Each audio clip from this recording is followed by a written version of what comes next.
पांडवों तथा कौरवों का जन्म।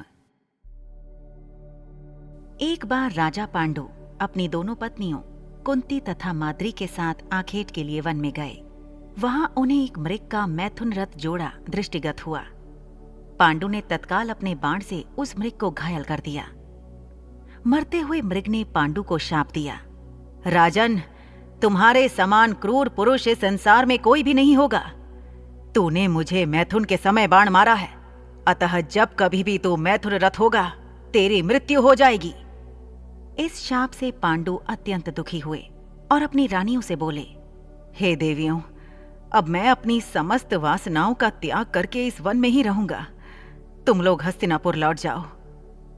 उनके वचनों को सुनकर दोनों रानियों ने दुखी होकर कहा, नाथ, हम आपके बिना एक क्षण भी जीवित नहीं रह सकती। आप हमें भी वन में अपने साथ रखने की कृपा कीजिए। पांडु ने उनके अनुरोध को स्वीकार करके उन्हें वन में अपने साथ रहने की अनुमति दे दी। इसी दौरान राजा पांडु ने अमावस्या के दिन बड़े बड़े ऋषि मुनियों को ब्रह्मा जी के दर्शनों के लिए जाते हुए देखा। उन्होंने उन ऋषि मुनियों से स्वयं को साथ ले जाने का आग्रह किया। उनके इस आग्रह पर ऋषि मुनियों ने कहा, राजन, कोई भी निसंतान पुरुष ब्रह्मलोक जाने का अधिकारी नहीं हो सकता, अतः हम आपको अपने साथ ले जाने में असमर्थ हैं।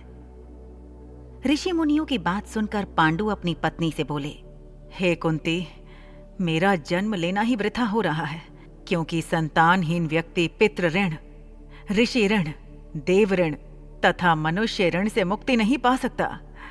क्या तुम पुत्र प्राप्ति के लिए मेरी सहायता कर सकती हो? कुंती बोली, हे आर्यपुत्र, दुर्वासा ऋषि ने मुझे ऐसा मंत्र प्रदान किया है जिससे मैं किसी भी देवता का आह्वान करके मनोवांछित वस्तु प्राप्त कर सकती हूँ।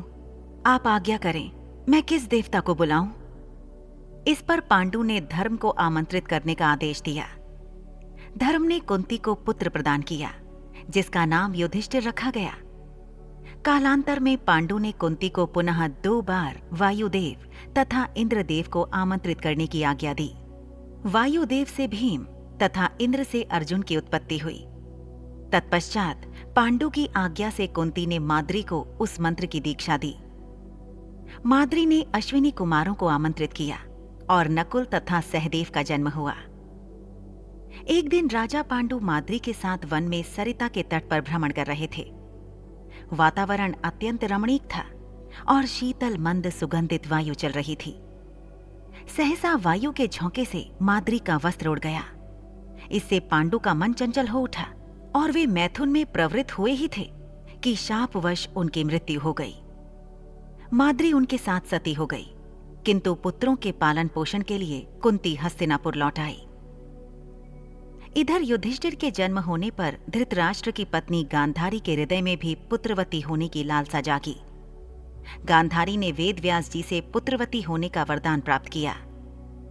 गर्भ धारण के पश्चात 2 वर्ष व्यतीत हो जाने पर भी जब पुत्र का जन्म नहीं हुआ, तो क्षोभवश गांधारी ने अपने पेट में मुक्का मारकर अपना गर्भ गिरा दिया। योग बल से वेदव्यास ने इस घटना को तत्काल जान लिया। वे गांधारी के पास आकर बोले, गांधारी, तूने बहुत गलत किया। मेरा दिया हुआ वर कभी मिथ्या नहीं जाता। अब तुम शीघ्र 100 कुंड तैयार करके उनमें घृत भरवा दो। गांधारी ने उनकी आज्ञानुसार 100 कुंड बनवा दिए। वेदव्यास ने गांधारी के गर्भ से निकले मांस पिंड पर अभिमंत्रित जल छिड़का, जिसे उस पिंड के अंगूठे के पोरुए के बराबर 100 टुकड़े हो गए। वेदव्यास ने उन टुकड़ों को गांधारी के बनवाए 100 कुंडों में रखवा दिया और उन कुंडों को 2 वर्ष पश्चात खोलने का आदेश दे अपने आश्रम चले गए। 2 वर्ष बाद सबसे पहले कुंड से दुर्योधन की उत्पत्ति हुई। दुर्योधन के जन्म के दिन ही कुंती का पुत्र भीम का भी जन्म हुआ। दुर्योधन जन्म लेते ही गधे की तरह रेंकने लगा। ज्योतिषियों से इसका लक्षण पूछे जाने पर उन लोगों ने धृतराष्ट्र को बताया, राजन, आपका यह पुत्र कुल का नाश करने वाला होगा, इसे त्याग देना ही उचित है।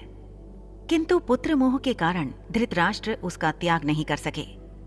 फिर उन कुंडों से धृतराष्ट्र के शेष 99 पुत्र एवं दुश्शला नामक एक कन्या का जन्म हुआ।